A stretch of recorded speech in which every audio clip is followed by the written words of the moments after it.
Hello, everyone, and thank you for participating in Fiscal Year 2025's Department of Education's Fulbright-Hays Group Projects Abroad Short-Term Technical Assistance webinar. My name is Cory Neal, and I am the Program Manager for the GPA program. Please note that we will be conducting two separate workshops this year, one for the GPA short-term projects and another for the GPA long-term projects. This technical assistance workshop will focus on short-term projects only. Both webinars have been pre-recorded and can be accessed through the Department of Education's GPA website or on the International and Foreign Language Education's YouTube channel. Today, we're going to be discussing the purpose of the program, competition highlights, the eligibility requirements for both applicants and participants. We will review each of the four short-term project types. We'll discuss each of the project phases of the short-term projects. We'll go over allowable costs under the GPA program.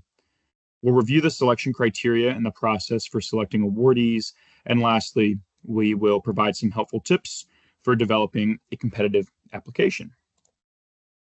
So what is the GPA short-term program? Well, it is designed to promote, improve, and develop modern foreign languages and area studies throughout the educational structure of the United States. This program gives K-12 teachers, faculty, undergraduate, and graduate students opportunities to conduct research and studies abroad in modern foreign languages and area studies. And what are area studies? Well, we define area studies as the study of the aspects of a society or societies, including the study of their geography, history, culture, economy, politics, international relations, or languages. So GPA programs can be built around either the acquisition or the training in modern foreign language or any of these area studies. For the 2025 competition for GPA, we estimate approximately 13 awards being made, hopefully more. Everything is contingent on our budget, of course. The range of awards is anywhere between 50,000 and the maximum, which is 180,000, with an estimated average size of a GPA award being 120,000. But please note that the department is not bound by any estimates in this webinar. Again, things may change depending on our budget for fiscal year 2025. As always, or at least in most recent memory, we have an absolute priority, which is that all GPA applications must focus on a specific geographic region of the world. A group project that focuses on Africa, Asia, Southeast Asia, and the Pacific, the Western Hemisphere, including Central and South America, Mexico, and the Caribbean, Eastern and Central Europe and Eurasia, and the Near East are all eligible programs. You'll notice there that Western Europe was not included, and that is because GPA short-term programs that focus on Western Europe will not be reviewed. These countries include Andorra, Austria, Belgium, Denmark, Finland, France, Germany, Iceland, Ireland, Italy, Liechtenstein, Luxembourg, Malta, Monaco, the Netherlands, Norway, Portugal, San Marino, Spain, Sweden, Switzerland, and the United Kingdom. Okay, let's talk about who is eligible to apply and participant eligibility requirements. Eligible applicants for GPA. GPA is an award to institutions. So eligible applicants can be institutions of higher ed. It can be state departments of education. Applicants can be private nonprofit educational organization or a consortia of institutions, departments, and organizations. GPA awards are not awards to individuals. However, of course, individuals can participate in a GPA award. An individual is eligible to participate in a GPA short-term project if he or she is a citizen, national, or permanent resident of the United States, meaning they have a green card, and an individual who is currently employed full-time in a United States school system, institution of higher education, local education agency, or state education agency. Individuals who are not currently employed and or studying full-time or its equivalent are not eligible. The program does allow for a combination of teaching and studying at 100% time to be eligible. Continuing on with the eligibility, an individual is eligible to participate if they are a teacher in an elementary or secondary school, a faculty member who teaches modern foreign languages or area studies, an experienced education administrator responsible for planning, conducting, or supervising programs in modern foreign languages or area studies at the elementary, secondary, or post-secondary levels, a graduate student or junior or senior at an institution of higher ed who is a prospective teacher in the areas of social sciences, humanities, and foreign languages, and the student should meet the provisions set by his or her local state education agency. All right, there are 3 types of short-term projects. There are 4 types of GPA projects in total, one being the long-term project, but today we are focusing on the short-term projects. And those project types are short-term seminars, short-term curriculum development, and short-term group research projects. And let's dive into what each of those features. For the short-term seminar projects, they are designed to promote the integration of international studies into the social sciences and/or humanities curriculum throughout the United States school systems at all levels. They're also designed to increase linguistic and/or cultural competency among U.S. students and educators, and they focus on a particular aspect of area study, such as the culture of the area or a portion of the culture of the area of study. An example of a past GPA project that was a GPA seminar project came from Bennett College, which is in Greensboro, North Carolina. And Bennett College took a group of Bennett faculty and local K-12 educators to Morocco to study women and democracy. Just an example for you there. The curriculum development projects, these are probably my most popular of all the GPA short-term projects. They allow for participants to acquire first-hand resource materials, including artifacts, books, documents, educational films, recordings, museum reproductions, and other instructional materials for curriculum development in modern foreign languages and area studies. And these curriculum that they are developing are to be used and disseminated in the United States.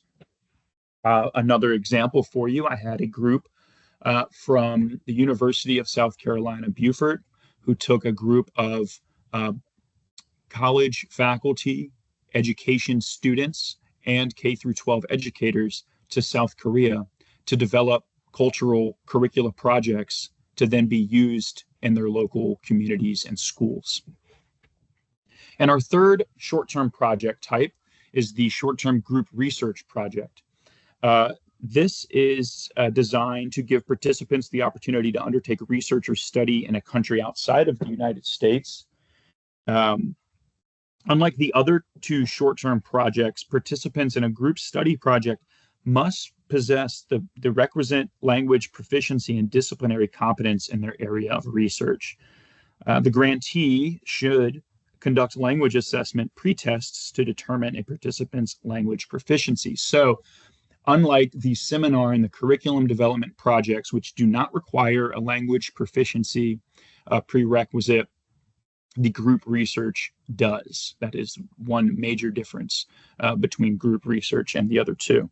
So let's talk numbers for all 3 of these. For the GPA seminar and curriculum development projects, the minimum time in country is 4 weeks. The grant performance period is 18 months, meaning once you have received the grant, you have 18 months to conduct all pieces of the grant activities. So that includes all of your preparation work, your pre-departure work, your host country travel, and your post-travel dissemination efforts. There is sort of a sliding scale here. So again, the minimum for these 2 types of projects is 4 weeks. If you were to spend 4 weeks in the host country, then your minimum participant numbers would be 12 participants and a project director for 13 individuals. But you'll see as the time in country increases, the amount of participants decrease.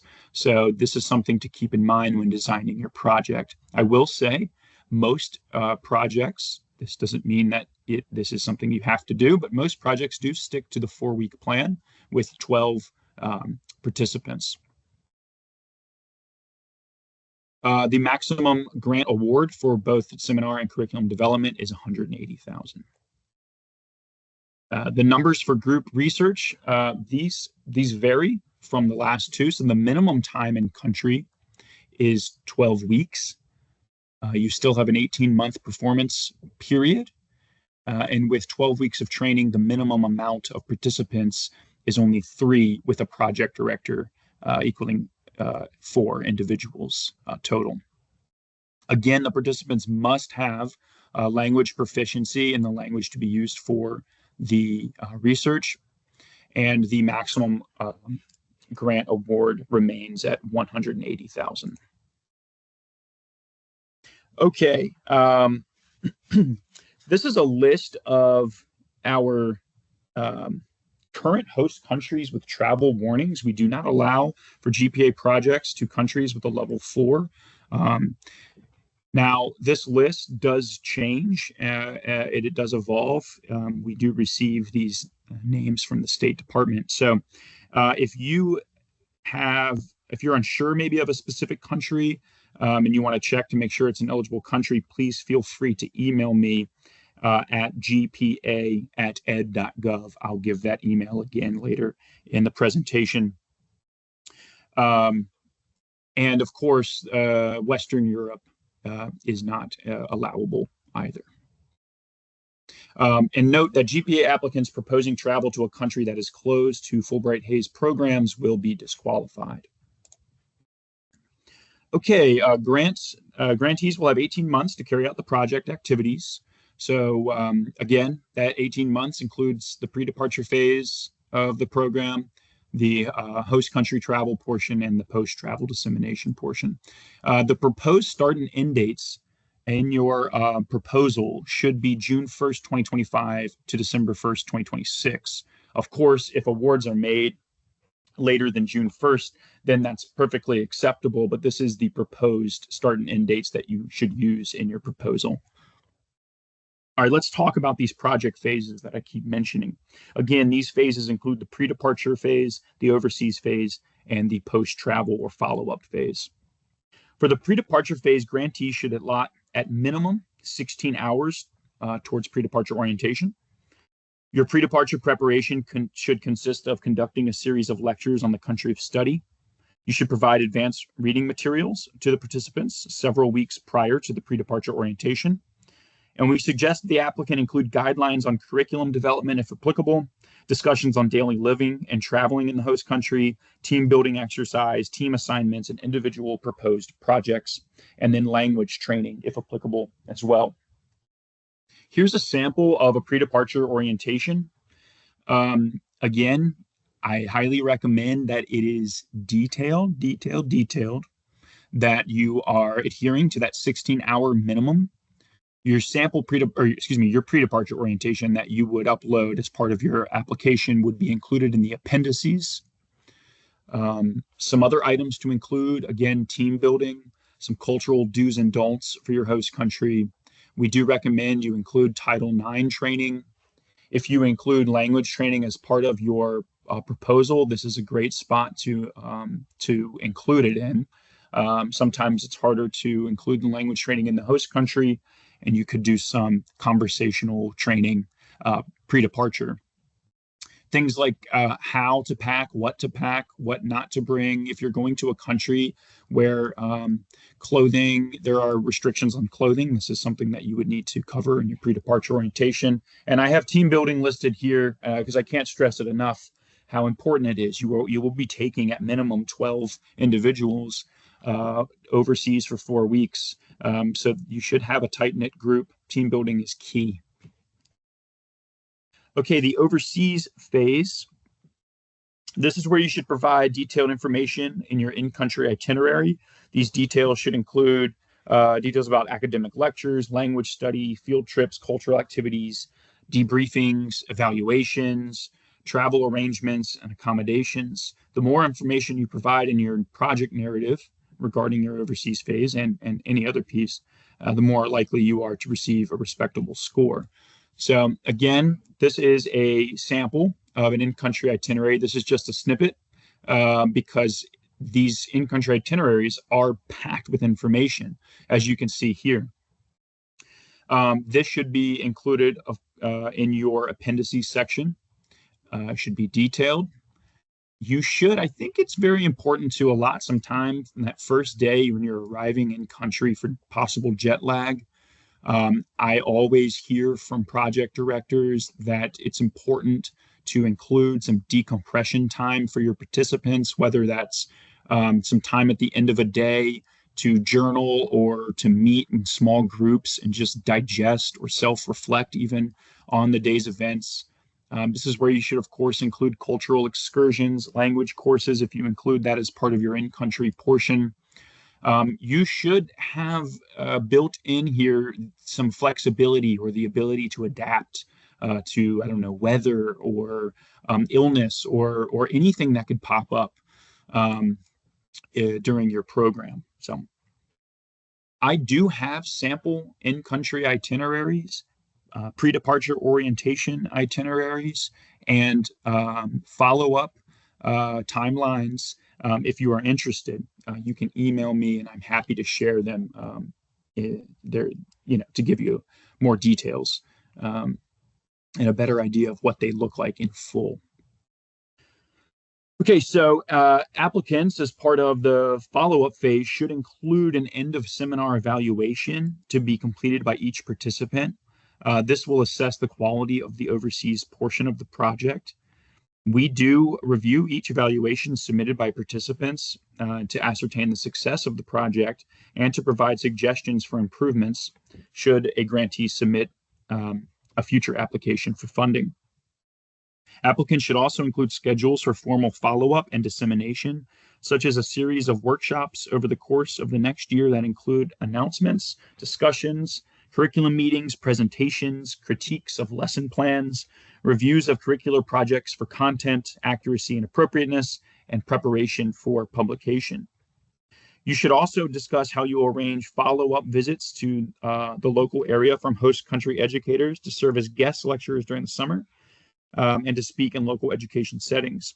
This can result in an effective media blitz about the effectiveness of your project, as well as signify strengthened ties due to follow-up visits.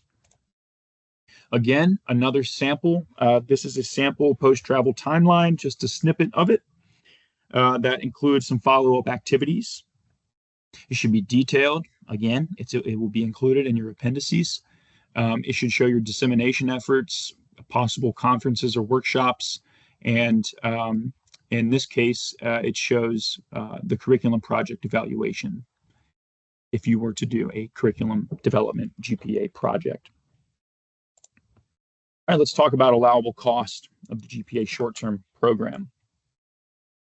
Funding can be used for the following: lodging and meals, international, round-trip international travel. As a reminder, all flights to and from the United States must be Fly America Act compliant. GPA funds can be used for travel within the host country, educational materials purchased within the host country, meeting space within the host country, local administrative fees and services in the host country, and host country evaluators.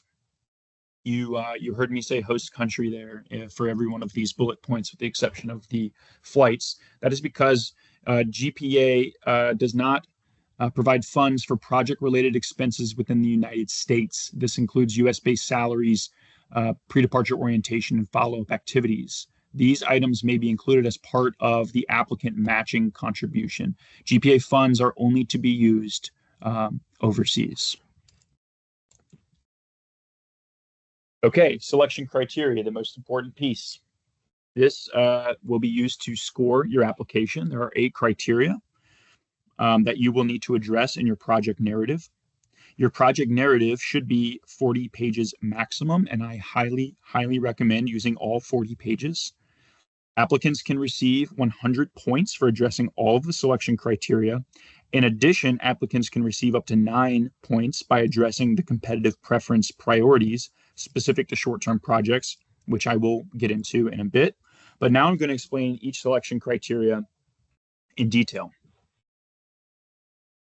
First is the plan of operation. Under the plan of operation, which is worth 20 points, applicants should introduce the reader to their institution or organization by providing statistics and other demographic information relevant to the project. The need for the project, the selection of the country of study, and the objectives of the project should also be discussed. The project design should be addressed.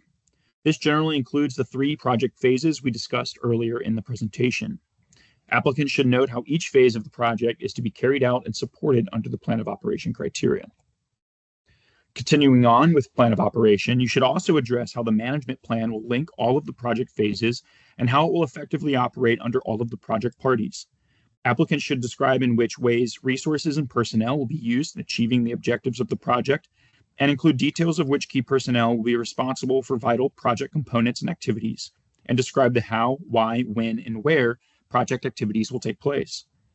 Please include a clear description of how your project will provide equal access and equipment for project participants, regardless of race, color, national origin, gender, age, or disability. Many applicants neglect to include this description, which does result in a point deduction. The next criteria is the quality of key personnel, which is worth 10 points.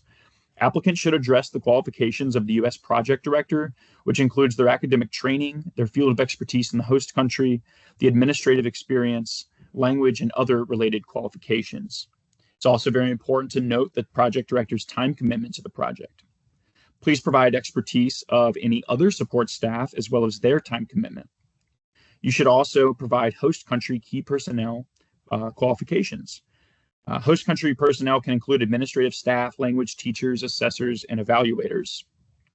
Please be sure to include their titles, project responsibilities, and their time commitments to the projects. Applicants should also, as part of the institution's non-discriminatory employment practices, demonstrate how employment from underrepresented groups will be without regard to race, color, national origin, gender, age, or disability.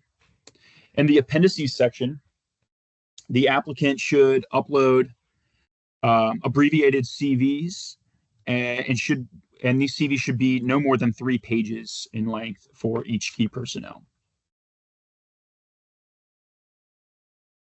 The budget and cost effectiveness portion is worth 10 points.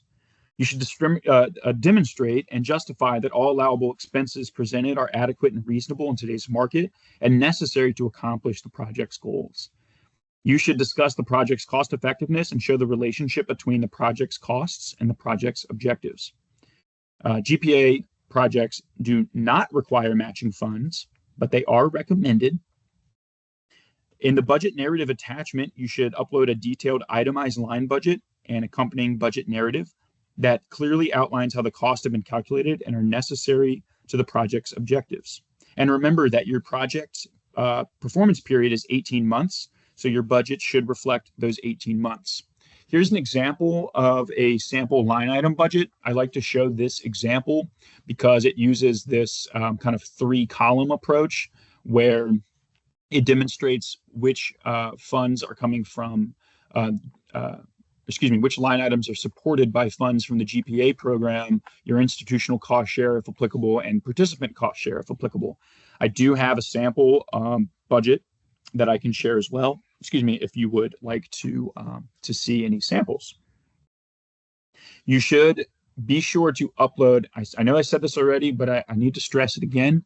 Upload your sample line item budget and your sample budget narrative, both of them in your appendices of your application. Your evaluation plan is worth 20 points. So 2 pieces of your selection criteria are worth 20, your plan of operation and your evaluation plan. Just a heads up, these are the 2 largest point values. A well-designed evaluation plan includes clearly articulated goals, measurable objectives, both quantitative and qualitative, ways to collect data to show progress, formal evaluations at each phase of the project, and informal evaluations. These can take the form of daily journals, for example. To add credibility to the evaluation plan, we highly encourage using an external evaluator that is independent to your project, possibly someone who is outside of your academic department or even external to your institution. Evaluation instruments that will be used to collect data during all project phases should also be included in the appendices, and a timetable should be included to highlight when key components of the evaluation plan will occur. Applicants will be required to develop the proposed goals and project-specific performance measures and activities excuse me, on the performance measure form or PMF form. For example, on this form, the project goal states to increase the quality and relevancy of less commonly taught languages. The performance measure to support this goal is to increase the number of instructional modules that could be integrated into existing curriculum.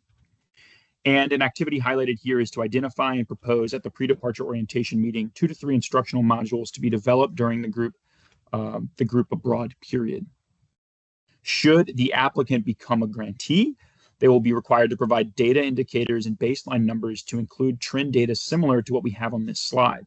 For more detailed information regarding evaluation plans, please review the application instructions. Your next selection criteria is the adequacy of resources, which is worth 5 points. Here, you want to ask yourself what resources will be used to accomplish the project goals that are outlined in the project, both in the United States and abroad. You should indicate specifics regarding the use of facilities, supplies, and other resources to show that they are adequate to carry out the activities in all phases of the projects. And again, both in the host country and at your institution. And in the appendices section, you should upload letters of support, both from the US and host countries, institutions, and affiliates. Potential impact is worth 15 points. Applicants should focus on the potential impact of the project on the development and improvement of the study of modern foreign languages and area studies on participating institutions of higher ed, public and private schools. You should describe the possible long-term benefits to project participants, their students, colleagues, and communities resulting from successful completion of the GPA grant. You should also indicate the process by which resulting curriculum project research will be evaluated for accuracy and effectiveness. Next, we have relevance to institutional development, which is worth 10 points. Here, you should discuss the missions, goals, and objectives of the applicant institution, as well as what it would mean to have a GPA grant. The need for overseas experience is your next criteria, which is worth 10 points. Applicants should discuss how their project will bring about a better understanding of the host country. You should address the question, why is it important that this specific group conduct this project in this specific country? And you should answer, what is the relationship to the project and the institution's program development in modern foreign languages and area studies? Okay, you've heard me mention the appendices section multiple times. This is in grants.gov, and this section provides applicants with an other attachments section. And this is where you should include, now none of these are required documents, but they are all highly, highly recommended. They help to paint a clearer picture of your project and add support documents. So this is where you would include your pre-departure orientation agenda, your overseas itinerary, your follow-up activities and timeline, the CVs of all key personnel, not just the project director, so any other institutional key personnel or host country and key personnel. And remember, there's a 3-page maximum for each CV. Your letters of support, and again, these should be from your institution, any partnering institutions, any host country institutions, any individuals that that would be of note, or any other affiliates that would help show strong support for the program. And then your evaluation materials, your project timeline chart, your PMF forms, any of the other evaluation tools you may have. Again, these are quote unquote optional, but they are highly, highly recommended as they contribute to the strength of the application. The reviewers don't only look at your narrative, they are looking at every piece that's included in the appendices as well. One other portion, and I'll be honest, I can't remember if this is in the appendices or if it is in another attachment that is clearly labeled budget, but this is also where you would attach a line item budget and your budget narrative. All right, I mentioned competitive preference priorities earlier.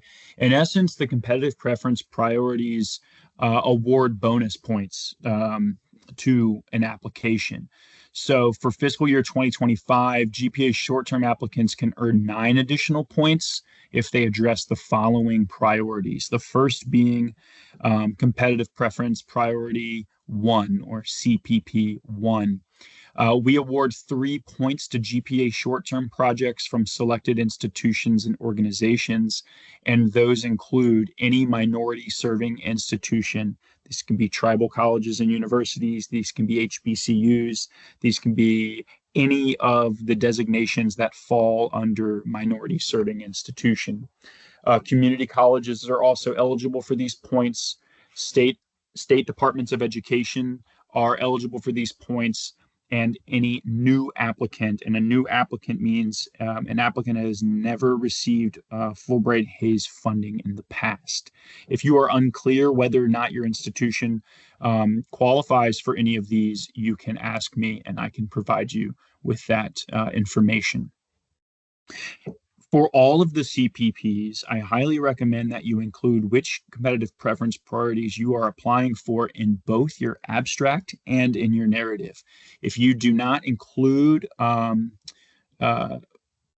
which CPPs you are applying for, we do not guess. You need to clearly state it in your abstract or your narrative, or both, as I recommend. The next competitive preference priority you'll notice is CPP 3. We skipped 2. Competitive preference priority 2 is for long-term projects. Competitive preference priority 3 awards 2 points to projects that provide substantive training and thematic focus on any of the priority languages. And those are any modern foreign language with the exception of French, German, or Spanish. For short-term projects, you need to include at least 20 hours towards language training on the less commonly taught language. And these 20 hours can be split up throughout the duration of the project. That can be included as part of the pre-departure orientation. It can be included as part of the host country portion of your project. A lot of times, especially if an institution is going to include the minimum 20 hours, I do see this as part of the pre-departure orientation for language courses on maybe some conversational language training. Again, less commonly taught language has to be a less commonly taught language in order to earn these points. You can, of course, go above and beyond the 20 hours, but that is the minimum as well. Competitive preference priority 4 is for the inclusion of K through 12 educators, and it awards 2 points to applications that propose short-term projects that develop and improve foreign language studies, area studies, or both at elementary and secondary schools by including K through 12 educators or K through 12 administrators as at least 50% of the project participants. I do get questions on this quite often, and these must be current K through 12 teachers or administrators, not prospective K through 12 teachers or administrators. I do see often a way to incorporate K through 12 educators or administrators. Oftentimes I see it in a curriculum development project where an institution may partner their undergraduate education students with a K through 12 educator to work on curriculum development projects together while overseas. That way there's sort of a mentor-mentee relationship there. That's just a recommendation and an idea. You can include your K through 12 educators in any capacity that you'd like for any project type, any of the short-term project types. And then the last one is competitive preference priority 5. This is for a thematic focus on specific academic fields. So applications that propose short-term projects abroad in modern foreign languages and area studies with an academic focus on science, technology, engineering, mathematics, computer science, comparative education, international development, political science, public health, psychology, or economics can be awarded these 2 points. The caveat here is that the entire thematic focus of the entire project must be on one or more of those academic fields. If you develop a project that spends maybe a week of the 4 weeks focusing on computer science, you're not going to be eligible for those points, the entire thematic focus of that project. And an example I can give you is I've had a university whose project was on robotics in Tanzania. And due to their entire project focus being on science and technology, they would be eligible for these competitive preference points. Again, can't stress it enough. You must indicate which competitive preference priority points you are applying for in your abstract or narrative or both, and you are eligible to apply for as many competitive preference priorities as you think would fit your project. Okay, at this point, let's talk about some application tips. So these are some key items to discuss as far as gathering your proposal, kind of putting it all together. Make sure that you address all selection criteria and make sure you address them in the order that is listed in the application package. I would make sure to list them in the order only because then it assists the reader in not having to search for that information. You should contact references soon as possible, prepare them, explain the type of details that should be included in their letters of reference, and they make sure that they submit those letters of support well ahead of the deadline to submit the GPA application. That way you can include them, of course. Be clear and concise. Don't forget to adhere to the page number guidance. So again, 40 pages maximum, and I do recommend using all 40 pages. Assume that those who are scoring your proposal know little about the topic. I say this so that you remain as detailed as possible in addressing all aspects of your proposal. Check for grammar. Consider having someone edit or review your narrative. Again, your entire application counts, not just the project narrative. So make sure to include all of those documents in your appendices. Include sufficient details about your curriculum development strategies or research goals. Avoid professional jargon and acronyms. And again, have someone read your proposal to help catch typos, clarify project goals, etc. I would recommend too someone reading your proposal who is outside of your discipline that your proposal might be focused on.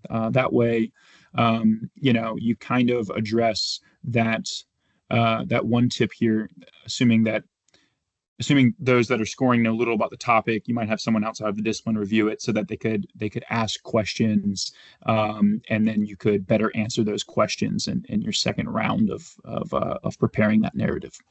Hopefully that makes sense. Getting organized. Review abstracts of funded grantees and past successful proposals. We do have lists of past successful abstracts on our website. I also have the 2024. The 2024 abstracts aren't, as of this recording, they are not on the website, but I do have a list of those. If you want to contact me, I'm happy to share. I'm also happy to share all the other documents I mentioned throughout this webinar. Make sure you develop linkages internally and externally. Review the FAQs on our website. Designate a management wealth team with international and grants experience. Identify your institution's needs and wants. Again, request those letters of support. And review the Federal Register and program websites for updated information. I would familiarize yourself with grants.gov if you're not familiar with that either. Another tip that I didn't have in here is to submit your application early if you can. And the reason I say that is because a lot of institutions, the person who is typically the project director, but creating this proposal isn't the one that actually uploads it into grants.gov. And sometimes the person uploading it into grants.gov does not adhere to the specifications that grants.gov has as far as documents needing to be PDFs rather than Word documents, etc. I can then tell you if you submit early and you contact me, I can tell you whether or not those documents have been submitted to me correctly.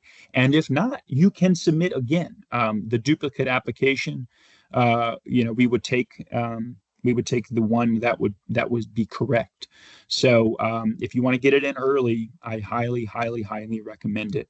I have had applications in the past be uploaded incorrectly where none of the information translates and instead the documents come over with an error message and reviewers are unable to see them. And unfortunately, then they are unable to be scored to the best of the ability. So again, get them in early if you can. And I can't stress this enough, but use me as a resource. Contact me. That's what I'm here for. I'm happy to look over your documents and tell you if perhaps you're missing a selection criteria or a specific appendice. I'm happy to give you reference documents. I can't tell you what score you'll receive. I don't score applications. Our peer reviewers, of course, do, but I can give you as much advice and guidance as I can. Again, register on grants.gov early to avoid any system issues. Back up your proposal to avoid any computer issues. Get that application in early if you can. If your institution is not funded, I highly recommend that you look at the reviewer's comments and that you reapply. Do not wait until the last minute to submit. Our deadline is January 21st, 2025 at midnight Eastern Standard Time. We do not accept late proposals. All right. All awards will be notified no later than September 30th, 2025. That is the latest that you would be notified. Typically, you're notified much earlier than that. You will be notified whether or not you are successful. And your scores and comments will be sent to the applicants via email. I should say email, not mail, via electronic mail. And for successful grantees, be prepared to hit the ground running. So as soon as you are awarded a GPA grant, you are able to begin you've begun your performance period. So be ready to go. I will be holding a live Q&A session on November 21st from 5 to 6 p.m. Eastern Standard Time. There will be a link on the GPA website for you to access that. So please feel free to join and ask as many questions as you like. Again, use me as a resource. That's my job. Here is a QR code to access the GPA website, and here is the GPA email. One last note, institutions are able to apply for more than one GPA. You can submit multiple short-term projects. You can submit multiple long-term projects. You can submit a combination of short-term and long-term projects. So you are not restricted to just one application. If you choose to submit a long-term application, be sure to watch the long-term technical assistance webinar, as long-term applications have different requirements than short-term applications. You can find the long-term webinar at the International and Foreign Language Education's Office YouTube channel. All right, well, thank you so much for taking the time to listen to the GPA Short-Term Technical Assistance webinar. I really hope that it will help you in putting together a competitive application. I wish you the best of luck, and we look forward to seeing your application.